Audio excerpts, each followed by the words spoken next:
Mga anak, aalis lang ako Maglinis kayo dyan. Bye, Nay!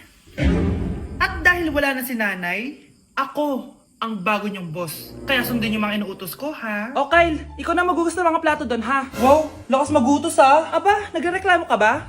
Brianna, walisin mo yung mga kalat dito. Pwede ikaw naman. Walisin ko mukha mo eh. Ano sabi mo, babae ka? Hoy, ikaw Miguel. Ikaw gumawa ng assignment ko ha. Ang lala ng babaeng to. Sa bobo pa papagawa ng assignment. Matutulog lang ako Dapat pagkagising ko, tapos na lahat yan Nakakainis si ate. Sobrang tamad na. Dami pang inuutos. Ano magagawa natin? Favorite kasi ni nanay yan Isumbong na natin niya kay nanay. Hindi pwede inaalipin niya tayo ng ganito. Anong isusumbong ha? Akala niyo hindi ko kayo naririnig? Magtrabaho kayo doon! Tama na ate! Sawang-sawa na kami! Puro kautos! Malinaw naman sa inyo, di ba? Na pag wala si nanay, ako ang boss. Sinong boss? Ha? Wala nay. Actually, kakatapos ko lang maglinis ng bahay, Luh, sinungaling. Scarlett, wag mo na ako lokohin. Hindi naman talaga ako umalis dito. Sinisigurado ko lang kung naglilinis talaga kayo lahat. At tama nga yung sinasabi ng mga kapatid mo. Na para kang boss umasta dito sa bahay. Anay. Mga anak, kayo na bahala sa ate nyo. Utusan nyo ng utusan yan. Ate, ikaw na magugas ng mga plato dun. Eto na. Pagkatapos mo dyan ate, maglaba ka ha? Oo, sige. Pagkatapos mo maglaba, gawin mo yung project ko ha? Sige boss. Lahat ng utos nyo gagawin ko. Hello po. Mag-a-apply po akong katulong nyo. Katulong? Sige, pasok ka. Ano bang kaya mong gawin? Masipag po ako. Marunong po ako magluto, maglinis, maglaba at mag-alaga ng bata. Sige, pwede ka na mag-umpisa. Few moments later. Yaya, magluto ko nga ng itlog. Di po ako marunong magluto ng itlog. Hotdog na lang. Hindi rin po. Tuyo, di din po. Ako na nga lang? Ito, tawagin mo ng mga anak ko. Kumain na kayo. Sige po. Hanep di ka na nga nagluto. Ang dami pang kinain. Sorry po, gutom lang po talaga ako. Alis muna ako Maglinis ka dyan. Pakainin mo mga anak ko Few moments later. Ba't ang kalat? Tapos yung mga plato di pa nahugasan. Nay, gutom na po ako, Nay. Tapos yung anak ko di pa kumakain. Anong ginawa mo? Naglalaro po. Ang bilis po ng wifi nyo. Tsaka po pala ma'am, yung sweldo ko 50,000 per week po 50k pa gusto mo Alam mo, harap ng demonyo sa satanas. Baka gusto mo mag-apply doon. For sure matatanggap ka. Alis na po ako. Dayas! Good morning, anak! Pinagluto kita ng paborito mong ulam. I love you, anak! Sige po, Nay. Tara, kain na tayo. Parang may kakaiba kay nanay. A few moments later. Anak, ba't ka nagwawalis? Ayaw kita mapagod. Ako na dyan. Sige, Nay. Ako na lang po maghuhugas sa mga plato. Ako na din bahala sa mga plato, anak. Ayaw kita mapagod. Ako na lang po magliligpit sa mga kalat dito. Ako na din magliligpit dito, anak. Maglaro ka na lang dun sa kwarto mo. Sige po, Nay. I love you, anak. May kakaiba talaga kay nanay. Anak, eto ATM ko. Kuha ka ng pera dito tapos gumala ka. Nay, seryoso ba kayo? Anak, binilan kita ng pinakagusto mong sapatos kasi mahal na mahal kita. Di ba anak, nagreklamo ka kasi ang bagal ng computer mo? Huwag kang mag-alala dahil binilan kita ng bagong computer. Eto yung pinakamabilis sa lahat. Para sa'yo. I love you, anak. Nay, ano pa nangyayari sa inyo? Nay? Nay! Saan na ba yun? Nay? Hello anak, pauwi na ako ng bahay. Maglinis ka na Wala ka sa bahay, Nay? Sino yung... Anak, gusto lang kitang maging masaya. Masaya. Nay, tulungan niyo ako, Nay. I love you, anak. Uy mga Mare, sorry na late ako Sorry din mga Mars, yung driver ko kasi ang tagal. Ako din na late, yung helicopter ko kasi nagpagas pa sa ere. Ikaw Mars, bakit ka na late? Yung kotse ko kasi nabangga. Dilulo ka ata, Nay. Naka-tricycle lang tayo Name ka. So Mars, kamusta pala kayong dalawa? Ento, kakauwi ko lang ng Amerika. Ako naman, kakagaling ko lang ng Europe tsaka Japan. Ikaw Mars, saan ka galing? Ako? Galing ako sa mall. Sa mall ka lang pumupunta? Mall sa Australia. Wow, sosyal. Mag-mall lang sa Australia pa. Sinungaling. Sa Changi ka lang pumupunta Isa pa, pag di ka na nahimik dyan. Balita ko mas yumaman kayong dalawa ngayon Anong ganap nyo? Hindi naman. Kakabili ko lang ng 2 bahay tsaka ng 3 bagong sasakyan. Ako naman, nagko-collect ako ng mga designer bags, designer shoes, basta designer. Ikaw, Mars. Nagko-collect ako ng ginto. Bracelet tsaka sing-sing. Ginto? Nagko-collect ka ng sama ng loob ka mo. Punyeta ka, wag mong hintayin sumama loob ko sa'yo. Buti pa mag-order na tayo mga Mars. Excuse me, can I have the fettuccine Alfredo? Yung sa akin steak with white caviar. Samahan mo na rin ng wine. Ano bang basa dito? Sige, spaghetti na lang. Steak yung sa akin, Nay, ha? Gusto daw ng steak ng anak mo, Mare. Hati na lang kami ng anak ko. Sige, spaghetti na lang daw. A few moments later. Sino po magbabayad ng bill? Kuya waiter, ikaw na lang mamili kung sino magbabayad sa aming tatlo. Mayaman naman kami lahat. Si ma'am po. Ako?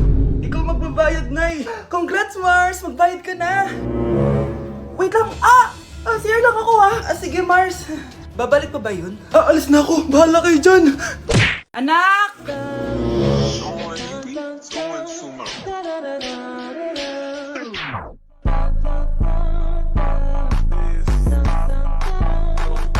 Ang galing natin, anak! Ano ba yan, Nay? Sinira mo yung TikTok ko. Aba, buti nga sumasali pa ako sa TikTok mo. Ang galing ko kaya. Uulitin ko na lang. Huwag ka nasasali, ha? Subukan mo, huwag i-post yan. Di ka nga marunong magganto, eh.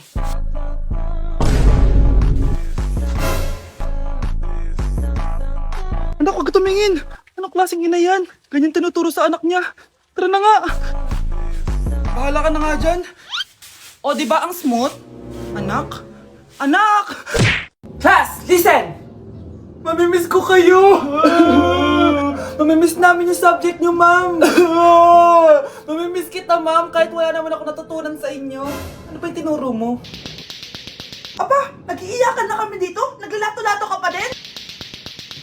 Be, kahit inagaw mo sa akin yung crush ko, mamimiss kita. Ikaw din, be, mamimiss kita. Kahit ang baho ng hininga mo, kahit palagi mo ako nililista sa noisy, mas maingay pa din yung putok mo. Lo, paano naging valedictorian yan? Nangungopia lang yun sa akin eh. Di ko na patatagalin. Sa teacher ko, na ang dami pinapagawa at palaging galit. Sa principal namin ngayon ko lang nakita. Nandyan po pala kayo. Sa mga classmates kong amoy putok at puro kopya sa akin kahit may set A, set B. At sa crush kong di ako ginawa. Ang dami mong time, be. O ano ka ngayon? Pangit mo. Maraming salamat sa inyong lahat. Yun lang. Ma'am, para sa'yo to. Mamimiss ka namin, ma'am. Thank you sa lahat, ma'am.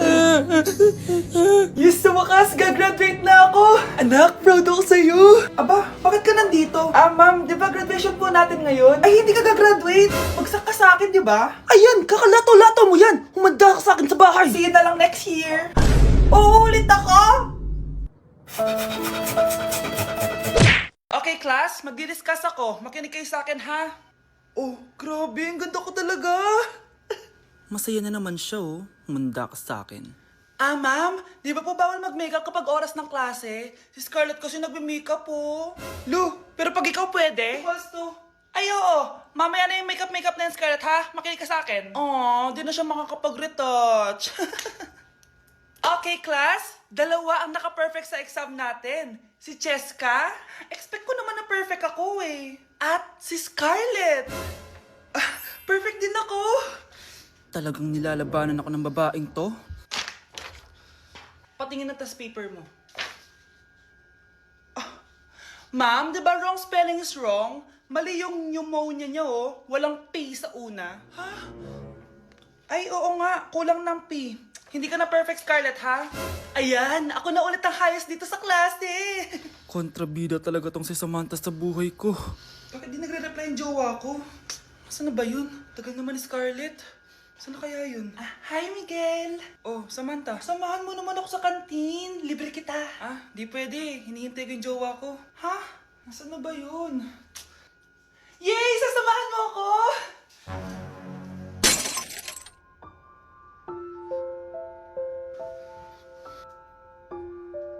Ha? Wala naman ako sinabi!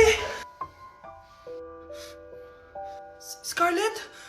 Mainis ka lang. Dapat lang sa'yo. Lahat na lang kinukuha sa akin ni Samantha. Ibubunyag ko na yung sekreto ng pamilya nyo. Hi guys! Samahan nyo ako maglaba. Pero, mag-isa lang ako. Samahan mo ako, Bunch. Natatakot ako. Ayaw ako samahan ni Ane, Bunch. Guys, tignan naman no. Sobrang tahimik dito. Ito na yung mga lalabhan, guys. And syempre naglalaba tayo dito. Di naman tayo mayaman para araw-araw magpalit at bumili. Guys, nasa 8th floor na ako. Grabe, nakakatakot, oh. Parang may umubo. Guys, hindi na joke to, promise. Sobrang tahimik dito, tas hindi ko alam kung may mga tao dito. Kaya ko to. Hindi totoo ang mga multo. Pasok na tayo, sobrang dilim. Oh my gosh, guys. Hello. Ayan. Kinilabutan ako. Pero ito yung laundry, guys. Dito kami maglalaba. Akala ko... Narinig yun? Hindi ko alam, baka tinatakot ko lang sarili ko. Okay, pero maglalaba tayo. Actually, guys, hindi naman ako matatakot kung may multo dito. Kasi hindi ko rin naman sila maintindihan. Japanese yung mga multo dito, guys. Nissan, Honda, Mitsubishi. Baka biglang may maghanap ng hustisya dito sa hallway. Ang katakot. Bantayan niyo ako, guys, ha. Pag may gumalaw, sabihan niyo lang ako. Comment kayo.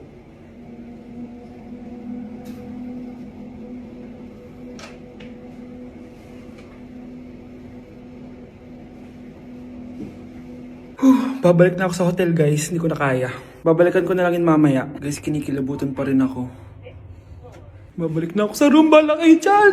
At dahil magpapasko na at patapos na ang taon, isishare ko sa inyo ang mga naging achievements ko this year. Pero kada achievement, kakagat ako dito sa Chicken Joy. First achievement ko this year is yung nakapagpatayo ako ng sarili kong business, which is yung laundry shop ko. And thank you Lord kasi sobrang successful niya and manifest ko na more sales pa next year. Cheers! Second achievement ko this year is nakapag-travel ako sa maraming bansa this year. I know that Little Vince would be so proud of me kasi napupuntahan ko na yung mga lugar na hindi ko kayang puntahan dati. Cheers guys! At eto, super proud ako kasi natitreat ko na yung family ko. Nadadala ko sila sa mga lugar na gusto nilang puntahan at napapakain ko sila sa mga masasarap. Kaya naman today, bibili tayo ng fave nila. Tara, samahan niyo ako. This Christmas, gusto ko mag-band naman kami ng family ko kahit sobrang busy namin this year. This is why ang handaan namin is with Jollibee this Christmas season. Pinagsaluhan namin tong family super meal scene dahil meron na tong 6-piece Chicken Joy bucket, Jolly Spaghetti family pan, 3 sides, and 3 drinks. Ayan! Everyone! Kain na tayo! O diba? Kita nyo naman mga reaction nila? Excited yarn? Aba, napaka-sweet pa rin no? Kahit 25 years na yan sila. Buti na lang bakasyon na ng mga kapatid ko at nakasama ko sila. Parang hindi palagi nag-aaway oh. At syempre, papahuli ba kami sa eksena? Sobrang nakakatuwa talaga kapag nakakapag-banding kayo ng family mo. Ang sarap talaga sa feeling kapag kompleto kayo at masayang nagsasalo-salo sa pagkain. Sobrang happy ko dahil ang dami kong achievements this year. At pinramis ko sa sarili ko na mas gagalingan ko next year. Sa amin, part na talaga sa yearly tradition namin ng Jollibee. Hindi talaga tumawawala sa mesa namin.